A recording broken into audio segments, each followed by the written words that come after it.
They called him the gambler's ghost, and he rode into Salvation Ridge, claiming he'd bet his soul in a card game, and lost. 3 days later, every man who'd sat at that table was dead, except one. The sheriff found them with bullets in their backs and a playing card, the ace of spades, placed on each corpse. Some debts, the stranger whispered to the wind, can only be paid in blood. These lands know pain better than joy. Every mark in the sand tells a story, but folks rarely listen. I saw this tale with my own eyes, like the crackle of a fire at night. The shadows of the past don't leave. You'd best listen close. Out here, it's the only way to survive. The desert sun hammered down on Salvation Ridge like God's own anvil, turning the earth to cracked leather and the air to liquid fire. It was 1878, and the town squatted at the edge of nowhere, a collection of weathered buildings clinging to existence through sheer stubbornness and the fading promise of silver in the nearby mountains. The mine had played out 2 years prior, but the people remained, too broke or too stubborn to leave. Sheriff Marcus Dalton stood on the porch of his office, watching the heat shimmer rise from Main Street like the ghosts of better days. At 47, he'd seen enough death to fill 3 graveyards, and his weathered face showed every killing, every hanging, every moment he'd chosen law over mercy. The star on his chest had lost its shine years ago, much like his faith in anything resembling justice. The stranger appeared at the edge of town just past noon, materializing from the heat waves like something conjured rather than arrived. His horse was a gray gelding, lean and trail-worn, and the man himself set the saddle with the casual grace of someone who'd spent more time on horseback than on solid ground. He wore black duster despite the heat, black hat pulled low, black gloves on hands that never strayed far from the twin Colts holstered at his hips. Marcus watched him come, that old familiar tightening in his gut that told him trouble had just ridden into his jurisdiction. The stranger moved with purpose down Main Street, passing the Shutter-to-Say office, the half-empty mercantile, the saloon where old men nursed whiskey and younger men nursed grudges. He stopped directly in front of the sheriff's office, swung down from his saddle with fluid economy, and tied his horse to the hitching post. "Sheriff," the stranger said, his voice like gravel rolling down a hillside, rough but controlled. He didn't remove his hat, didn't offer his hand. "I'm looking for a game." "Poker?" Marcus asked, though he already knew the answer wouldn't be that simple. The kind where men bet what they can't afford to lose.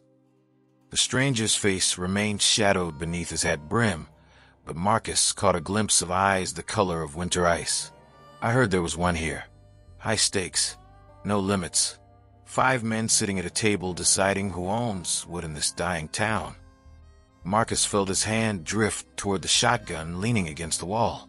"Don't know what you heard, but gambling's just recreation here. Nothing worth killing over." "That's where you're wrong, Sheriff." The stranger finally looked up, and Marcus saw a face carved by wind and sun into sharp planes and hard angles. 35, maybe 40, with a scar running from his left temple to his jawline. The kind of scar a knife makes when it's meant to kill but misses by inches. Everything's worth killing over if you've got nothing left to lose. Inside the Silver Dollar Saloon, 5 men sat at a corner table, the same 5 who'd sat there every Thursday night for the past 3 months. They called themselves the Ridge Council, though nobody had elected them to anything. They were the men with money in a town that had run dry, the ones who'd bought up land and businesses as desperate folks sold out for pennies. Nathaniel Cross owned the bank, such as it was. Theodore Bull Morrison controlled the cattle trade. Samuel Pritchard had the general store and half the residential properties. James Whitaker ran the stagecoach line and freight operation. And Vernon Pike, quiet, calculating Vernon Pike, owned the saloon where they sat, along with the brothel upstairs and enough secrets to bury them all. They were playing 5-card draw, and the pot had grown to $300, more money than most families in Salvation Ridge saw in a year. The game had started friendly, but had turned sharp as the whiskey flowed, and old resentments surfaced like bones in shallow graves. "You're bet, Nate," Bull Morrison growled, his thick fingers drumming the table. He was aptly named, built like a bull, with a temperament to match and a face that looked like it had stopped too many fists. Nathaniel Cross studied his cards with banker's eyes, calculating odds and angles. "Raise 50, he said, pushing chips forward. That's when the stranger walked in. The saloon went quiet the way churches do when someone speaks God's name in vain. Every head turned, every hand stilled. The stranger stood in the doorway, silhouetted against the brutal sunlight, dust motes dancing around him, like spirits unsure whether to welcome or warn. He walked to the bar, his boots marking time on the scarred wooden floor.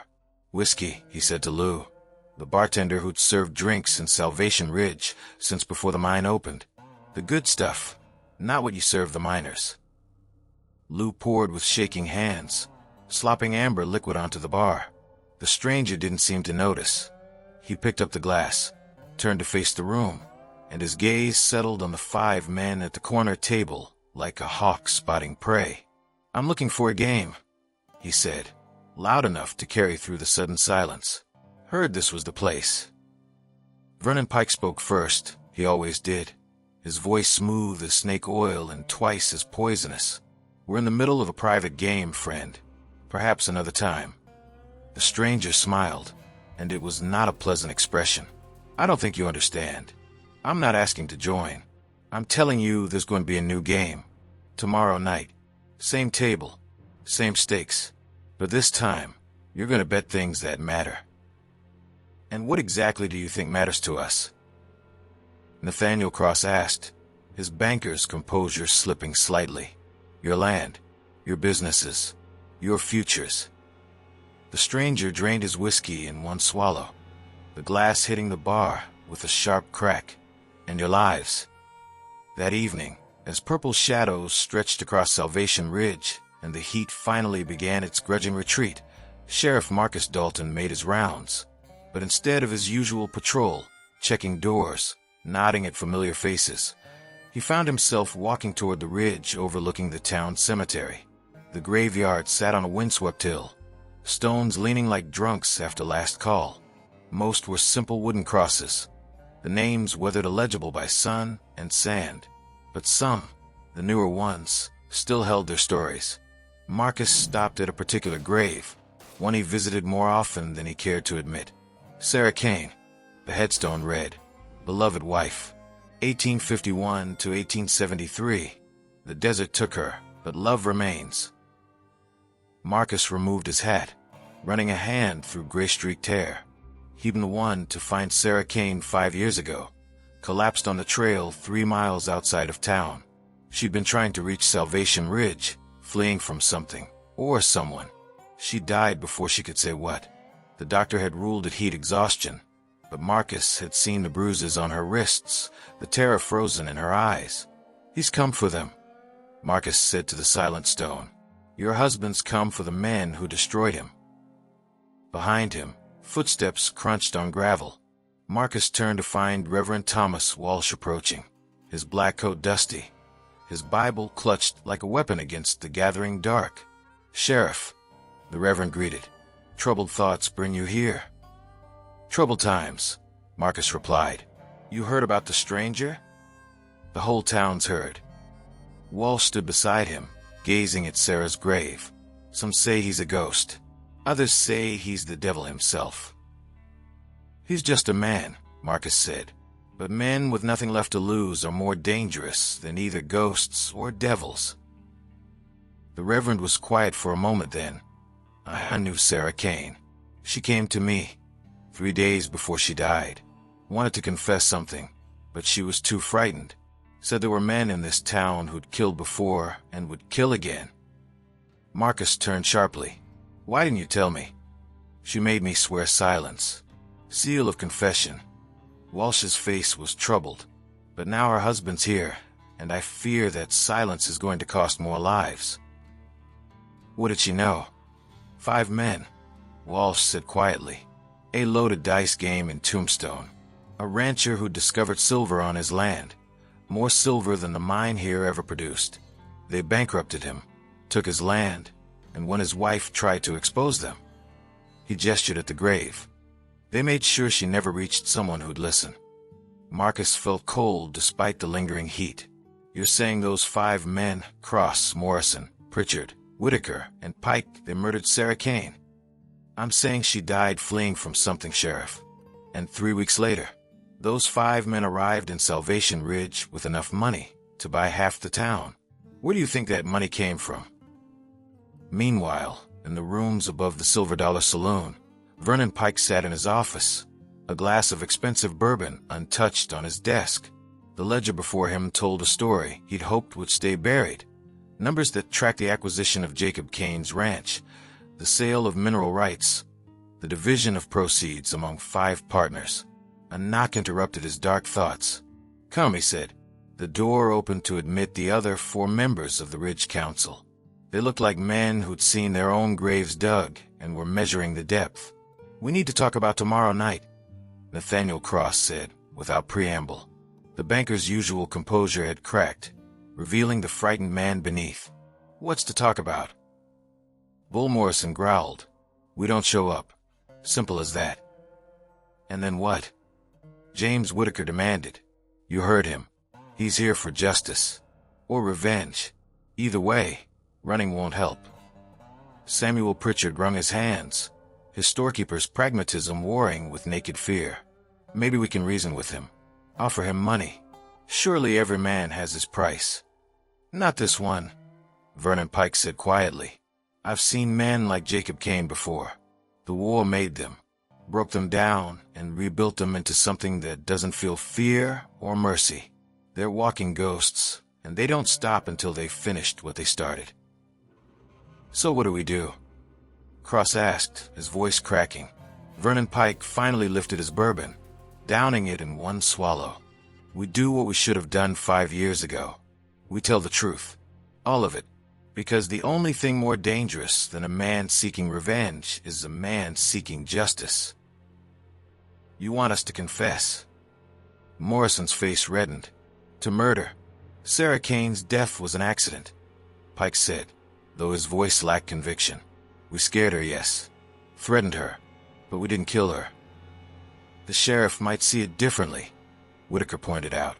"The sheriff," Pike said slowly, "might be the only chance we have to survive tomorrow night." Friday evening arrived with the slow inevitability of a funeral procession. The sun sank toward the horizon, painting the sky in shades of blood and copper, and the good people of Salvation Ridge shuttered their windows and locked their doors. The whole town could feel it. The electric tension that precedes violence, the way animals sense earthquakes before the ground starts shaking. The Silver Dollar Saloon had been cleared of its usual clientele. Vernon Pike had sent word that the establishment would be closed for a private game, and nobody argued. Lou the bartender remained, though his hands shook as he arranged glasses and bottles. Sheriff Marcus Dalton sat at the bar, shotgun across his knees, his presence both deterrent and witness. At precisely 7 o'clock, the 5 members of the Ridge Council arrived. They came together, drawing strength from numbers, though each man's face showed the private hell he'd been living in since yesterday. Nathaniel Cross had aged a decade overnight. Bull Morrison's usually ready complexion had paled to ash. Samuel Pritchard couldn't stop his hands from trembling. James Whitaker kept glancing at the door as if considering flight. Only Vernon Pike maintained some composure, though his eyes betrayed him, dark and haunted. They took their seats at the corner table, same table where they'd played every Thursday for 3 months. But tonight, the cards laid out before them seemed weighted with more than paper and ink. Tonight, they would be judged. Jacob Caine arrived at 7:15, deliberate in his tardiness. He entered through the saloon's batwing doors like a gunfighter approaching a duel, his twin Colts riding low on his hips, his black duster sweeping the floor. The lamplight caught the scar on his face, making it appear fresh, a wound that had never quite healed. He pulled out the empty chair at the table, the wood scraping against the floor with a sound like a coffin being dragged. "Gentlemen," he said, his voice carrying in the silent room, "thank you for accepting my invitation." "We didn't have much choice," Vernon Pike said dryly. "There's always a choice," Jacob replied, settling into his seat. "Tonight, you'll make several." Before we begin, Nathaniel Cross spoke up, his banker's instinct for negotiation surfacing despite his fear. I want to understand the rules. What exactly are we playing for?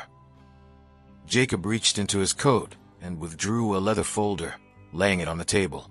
These are copies of deeds, sale documents, and witness statements regarding the Caine ranch outside Tombstone. Documents that prove you 5 gentlemen engineered my bankruptcy through fraud, coercion, and violence. The 5 men exchanged glances. Samuel Pritchard found his voice first. Those are serious accusations. They're facts, Jacob said flatly. Facts I've spent 5 years collecting. Facts that would hang all of you if I took them to the territorial marshal. So why didn't you? James Whitaker asked. Because the law is slow, and I'm not a patient man. Jacob's smile was cold. I want justice, but I want it on my terms. Tonight we play poker. Real poker, no marked cards, no cold decks. Each hand, the loser ontests something real. Property, money, truth. We play until one of us has nothing left. And if we refuse? Bull Morrison's massive hands clenched into fists. Then the sheriff here witnesses me attempting to collect illegal debt, you 5 attacking me, and me defending myself. I'm fast, gentlemen. Very fast. How many of you do you think will make it out of the saloon alive? Marcus Dalton spoke from his position at the bar. Nobody's shooting anybody tonight. We're going to play this game legal and proper. But Mr. Caine has a point. You men owe him a debt, and tonight's the night to settle it. Vernon Pike studied Jacob with calculating eyes. And if we win, if we take everything you have, then you walk away clean, and I disappear. You'll never see me again. Jacob began shuffling the cards with practiced ease. But if I win, you tell me everything. What really happened in Tombstone? What happened to my wife? The silence that followed was broken only by the whisper of cards being shuffled. Finally, Vernon Pike nodded. We'll play. The game began slowly, cautiously, like boxers circling in a ring. The first hand went to Nathaniel Cross, a straight that beat Jacob's 2 pair. Cross's relief was palpable, though short-lived. The second hand went to Jacob, who took Bull Morrison for $50 and a confession that he'd been the one to threaten Jacob's ranch hands into leaving. 3 weeks later, Salvation Ridge witnessed something unprecedented in its short, violent history, a proper trial. The territorial judge, Cornelius Blackwood, had arrived from Santa Fe with his clerk and a reputation for fairness tempered by frontier pragmatism. He was 60, rail-thin, with eyes that had seen too much suffering to be moved by crocodile tears, but enough humanity to recognize genuine remorse. The town's community hall had been converted into a makeshift courtroom, every seat filled with spectators who traveled from neighboring settlements to witness the proceedings. This was more than justice for one man. It was a referendum on whether law could actually work in a place where survival had always trumped morality. Jacob Caine sat in the front row, his black suit replaced by simple trail clothes, his twin Colts conspicuously absent. He'd aged in the weeks since that fateful poker game. New lines etched around his eyes and mouth. Sheriff Marcus Dalton sat beside him, having appointed a deputy to guard the 5 prisoners held in the makeshift cells behind his office. The defendants sat together at a long table: Nathaniel Cross, Bull Morrison, Samuel Pritchard, James Whitaker, and Vernon Pike. They'd each retained counsel, though the lawyer who represented them, a nervous young man named Edmund Foster from El Paso, looked overwhelmed by the magnitude of his task. How do you defend the indefensible? Judge Blackwood rapped his gavel on the scarred wooden table serving as his bench. This court is now in session. We'll hear opening statements regarding the charges against these 5 defendants: conspiracy to commit fraud, criminal intimidation, and involuntary manslaughter in the death of Sarah Caine. The prosecutor, District Attorney Margaret Chin, a rarity in the West, a Chinese woman who'd earned her law degree in San Francisco and fought her way to her position through sheer brilliance, stood with calm authority. She was 40, her dark hair streaked with silver, her voice carrying the weight of righteous conviction. Your Honor, this case is straightforward but disturbing. 5 men, driven by greed, systematically destroyed Jacob Caine's life. They bankrupted him through fraud, stole his land, and when his wife threatened to expose their crimes, they sent her to die in the desert. We will prove each element beyond reasonable doubt.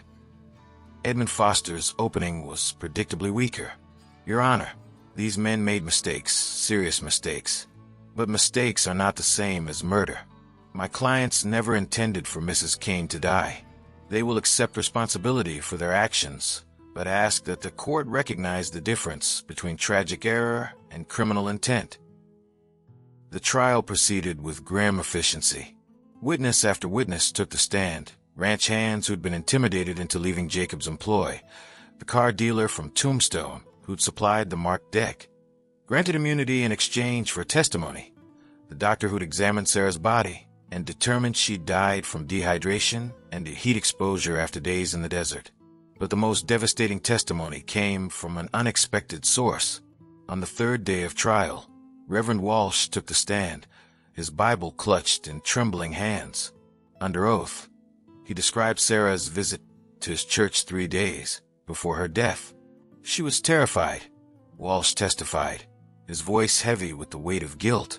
She told me that 5 men had threatened her, told her that if she exposed their crimes, she'd never leave Salvation Ridge alive. She wanted me to contact the territorial marshal, but I told her to wait, to be certain of her facts before making such serious accusations. I failed her. God forgive me, I failed her. The courtroom sat in stunned silence. Even Judge Blackwood seemed moved, his stern expression softening fractionally. Margaret Chun approached the witness, stand with measured steps. Reverend, did Mrs. Caine tell you anything else? Anything about her condition? Walsh nodded, tears streaming down his weathered face. She told me she was pregnant, that she and Jacob were going to have a child. She said she had to survive, had to expose these men, because she owed it to her baby to create a world where justice meant something. The courtroom erupted in murmurs. Judge Blackwood hammered his gavel 3 times, the sound cracking through the hall like gunshots. Order. I will have order. Jacob sat frozen, his hands gripping his knees so tightly his knuckles had gone white. Marcus placed a hand on his shoulder, steadying him, as wave after wave of renewed grief crashed over him. A child. He'd lost not just his wife, but his unborn child, a future stolen before it could even begin. The defense had little to offer beyond character witnesses who testified that the defendants were respected businessmen who'd contributed to the community. But their testimonies rang hollow against the weight of evidence and the emotional power of Sarah's story. How could good deeds in Salvation Ridge erase the evil done in Tombstone? On the 5th day, Vernon Pike took the stand in his own defense. His lawyer had advised against it, but Pike insisted. He looked older than his 50 years, diminished by the weight of public judgment and his own conscience. I'm not going to lie, Pike said when Margaret Chin began her cross-examination. Everything Mr. Caine claims is true.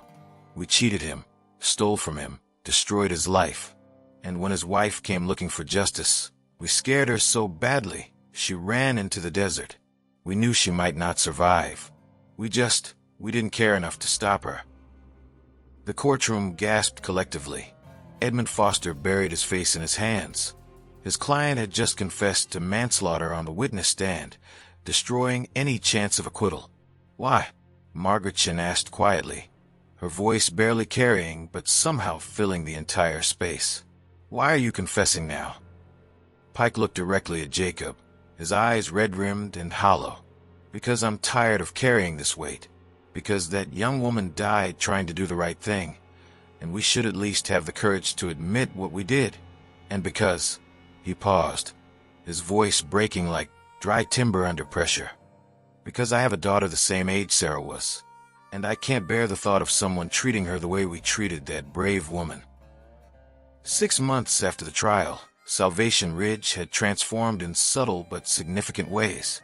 The mine long thought played out had been reopened under Jacob's management, his surveying skills discovering new veins the previous owners had missed. The town that had been dying found new life, attracting families rather than just drifters and men running from their pasts. The Sarah Caine Memorial School stood at the edge of town, its fresh timber gleaming in the desert sun.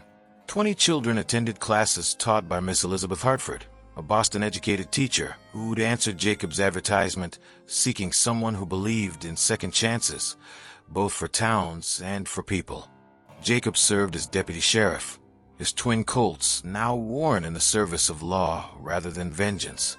He discovered something unexpected. Helping others navigate their own struggles with justice and mercy provided a purpose he'd thought lost forever. The darkness still haunted him. Some nights he woke gasping, Sarah's face vivid in dreams that felt more real than memory. But the work gave structure to his grief, a framework to build meaning upon ruins. On a Tuesday morning in late autumn, as yellow cottonwood leaves scattered across Main Street like gold coins thrown by a generous hand, Jacob was walking patrol when he noticed a young woman struggling with a broken wagon wheel outside the mercantile. She couldn't have been more than 25, her calico dress dusty from travel, her dark hair escaping from its pins to frame a face marked by determination and exhaustion. "Ma'am," Jacob approached, tipping his hat in the gesture his mother had drilled into him decades ago. "Looks like you could use a hand." She looked up, startled by the sudden presence, then smiled wearily. "That's kind of you, Deputy. I'm afraid I don't know much about wagon repair. My husband usually handled such things, but—" She trailed off, something painful flickering across her expression like a shadow passing over the sun. "Let me take a look." Jacob knelt beside the wheel, quickly diagnosing the problem, a cracked axle that needed replacement, not just repair. The wood had given out from stress and age, a failure that had been building for miles. "This'll take some work. You staying in town?" "I was hoping to. I'm Emily Preston. I'm the new schoolteacher, or rather, I thought I was. But when I arrived, Miss Hartford informed me she'd already taken the position." Emily laughed, a bitter sound without real humor. "Seems I traveled 800 miles for nothing." Jacob stood, brushing dust from his pants with practiced movements. "Miss Hartford's only temporary. She's returning to Boston in the spring, family obligations. The job's yours if you want it. Meanwhile, we can put you up at the boarding house until your wagon's fixed." Relief flooded Emily's face like sunrise breaking over the desert. "Thank you, Deputy. Caine. Jacob Caine." Something shifted in her expression. Recognition, sympathy, carefully concealed pity. She'd heard the stories then. Everyone had. The Jacob Caine, the man who... She stopped, embarrassed by her own directness. "I'm sorry. I heard about your wife. About what you did, bringing those men to justice. That took remarkable courage." Jacob felt the familiar tightness in his chest, the grief that never fully left, but had learned to coexist with other emotions. Not courage. Just couldn't live with the alternative. "Come on, I'll help you get settled." As they worked together to secure Emily's belongings and arrange accommodation, Jacob found himself noticing small things. The efficient way she organized her possessions, suggesting a methodical mind. Her quick intelligence evident in the questions she asked about the school and students. The quiet strength that suggested someone who'd survived her own losses and emerged scarred but unbroken. Over the following weeks, Emily integrated herself into Salvation Ridge's community with impressive speed.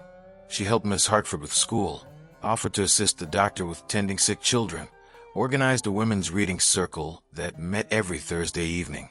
And somehow, she and Jacob kept encountering each other. At the school, at the mercantile, at Sunday services Reverend Walsh had reinvigorated with sermons about redemption and second chances. One evening, as Jacob walked Emily back to the boarding house after a school planning meeting, she asked a question everyone else had been too polite or too afraid to voice. "Do you think you'll ever stop grieving?" Jacob stopped walking, considering the question with the seriousness it deserved. The night was clear, stars scattered overhead like diamonds on black velvet. "I don't think grief ever stops. It just changes shape, becomes part of you instead of consuming you. Sarah will always be with me. The love we shared, the future we lost. But I'm learning that honoring her memory means living, not just existing." Emily nodded, understanding in her eyes that spoke of personal experience. My husband died 2 years ago. Fever. We've been married 8 months. Everyone told me I was young, that I'd move on, find someone else. As if love was something you could simply replace, like a worn-out shoe. You can't replace it, Jacob agreed, his voice soft in the darkness. But maybe. He hesitated, stepping into vulnerable territory he'd avoided for 5 years. Maybe you can find something new, different but still real.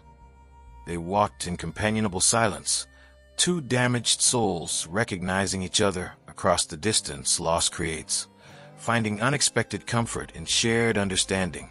But Salvation Ridge's newfound peace was about to be tested. On a Friday afternoon in December, 3 men rode into town rough, dangerous men with guns worn low and eyes that assessed everything for potential profit or weakness. They tied their horses outside the Silver Dollar Saloon and walked in with the swagger of those accustomed to taking what they wanted. Jacob was in the sheriff's office when the report came.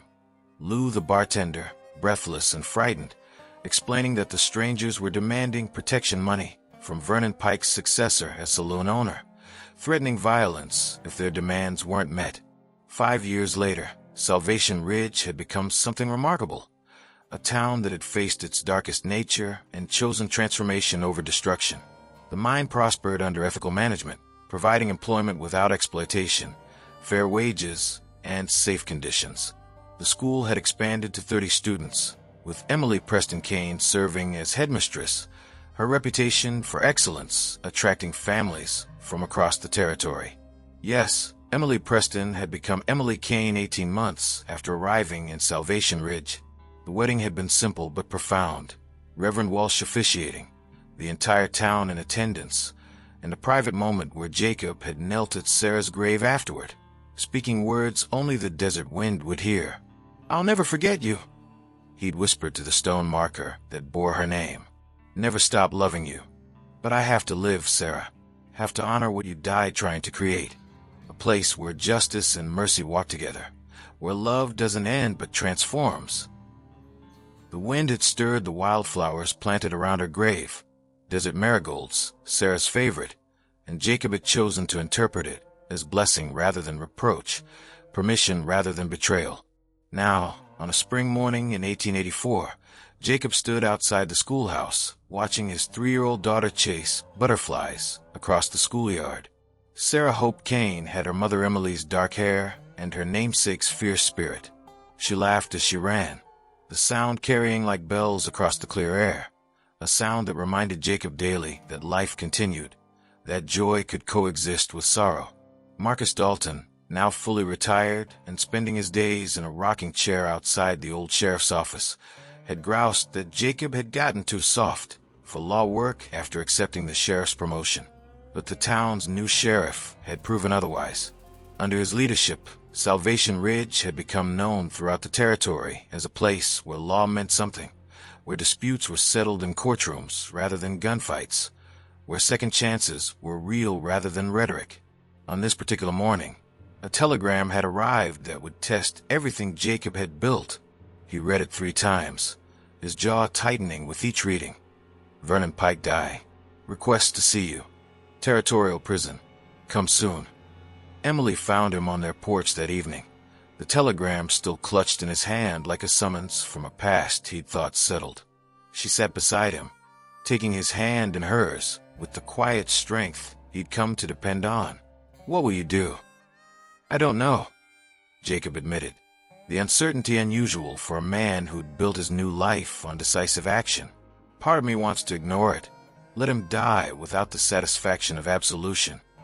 And the other part wonders what he wants to say, whether it matters after all these years." Jacob looked at his wife, seeing understanding rather than judgment in her eyes. "He took 5 years of my life. Sarah's life. Our child's life. Why should I give him even an hour?" Emily was quiet for a moment, her thumb tracing circles on the back of his hand. "Because you're not the man who rode into Salvation Ridge seeking revenge.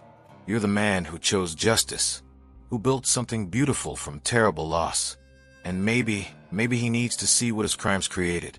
Not just destruction, but redemption. 2 days later, Jacob made the journey to the territorial prison. It was a grim fortress of adobe and stone, where men paid their debts to society in heat and hard labor, a place where time moved differently, measured in regret rather than hours. The warden, a stern woman named Margaret Hollis, who believed in rehabilitation as much as punishment, led Jacob through corridors that echoed with the sound of men contemplating their failures. Vernon Pike lay in the prison infirmary, his once robust frame reduced to angles and hollows by consumption. The disease had claimed him slowly, as it claimed so many in the dry, dusty frontier. He looked 80 rather than 55, his skin gray as ash, his breathing labored and wet, but his eyes, those calculating eyes that had assessed men and odds for decades, still held intelligence. "Sheriff Caine," Pike said, his voice barely above a whisper, each word clearly costing him. "Thank you for coming. I wasn't sure you would." Jacob pulled a chair to the bedside but didn't sit, maintaining distance and dignity. "You have 10 minutes. Make them count." Pike smiled weakly, a ghost of his former confidence, direct as always. "All right then. I wanted to tell you something I never said at the trial. Sarah came to me first, before the others. She offered me a deal. I could keep my share of the money if I testify against the other 4. Turn state's evidence." Jacob felt cold despite the stuffy warmth of the infirmary, despite the afternoon sun beating against the small window. "What did you say?" "I said no. Not because I was loyal to them, but because I was afraid. Afraid of what admitting my crimes would mean for my daughter, my reputation, my comfortable life."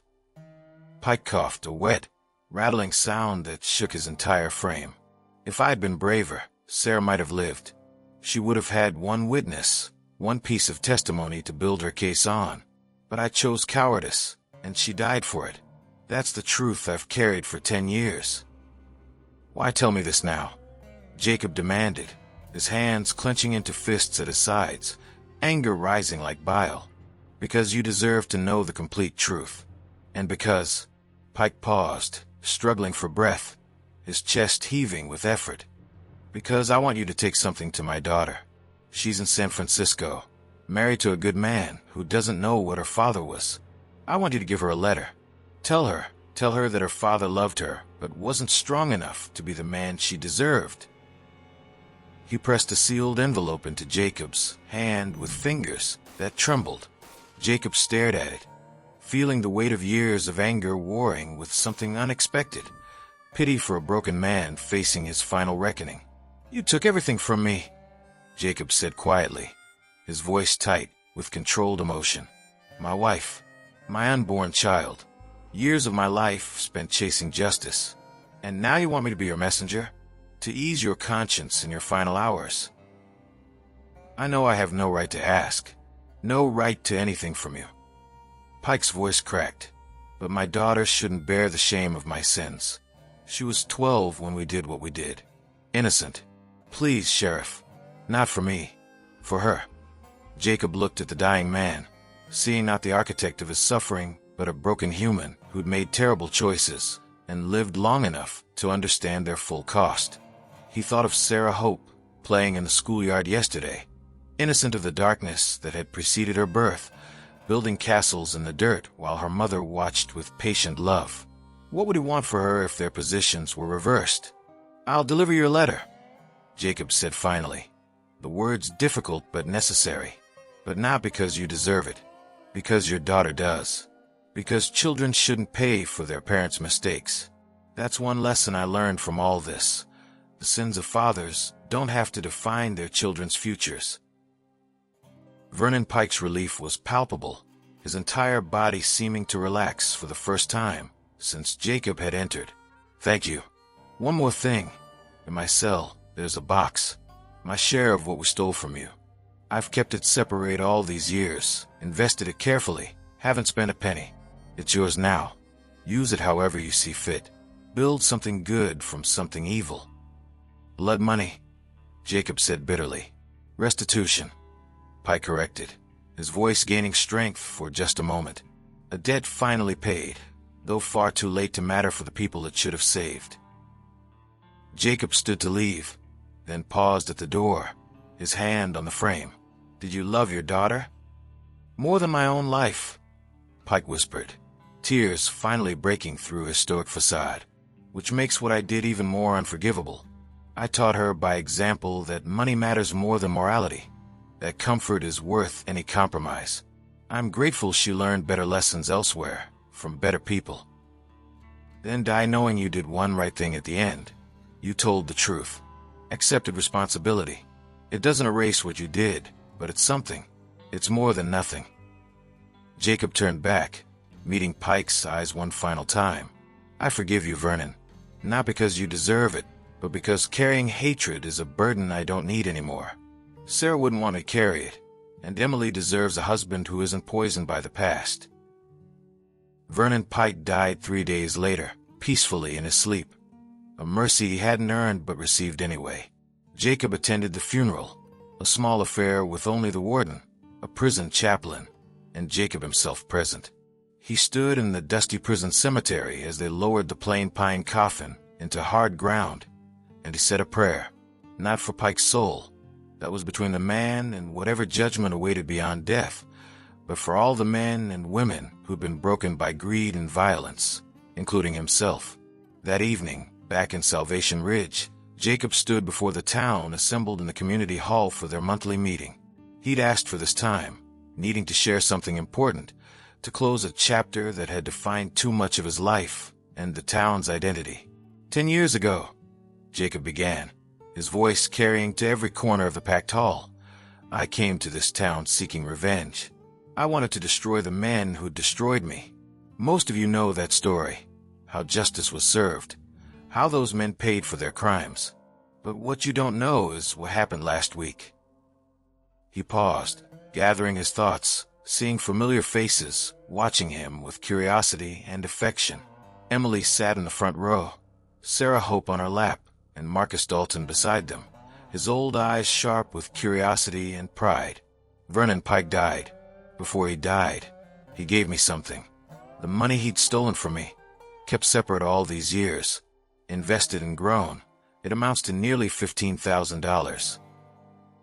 Gasps rippled through the crowd. That was a fortune by any measure, enough to change lives, to build futures. I could keep it. God knows Emily and I could use it, with another child on the way. He smiled as Emily blushed at this public announcement, their secret now shared with the community that had become family. But it's blood money. It represents everything ugly about what happened, every terrible choice that led to Sarah's death and my years of suffering. He looked around the room, seeing faces marked by hard living but softened by hope, by the possibility that the West could be more than violence and survival. So I'm donating it all to this town, to expand the school Sarah died defending, to build a proper hospital where people don't have to choose between medical care and feeding their families, to create opportunities for people who, like me, need second chances to become who they were meant to be. The hall erupted in applause, but Jacob raised his hand for silence. Salvation Ridge has become what its name promises, a place of redemption. Not because we're perfect, but because we keep trying. Because we chose to build something better from the ashes of our worst moments. That's Sarah's legacy. That's what she died for. And that's what we'll continue to build, one day at a time, one choice at a time, one act of mercy and justice at a time. See you around, my friend. I've got another story for you.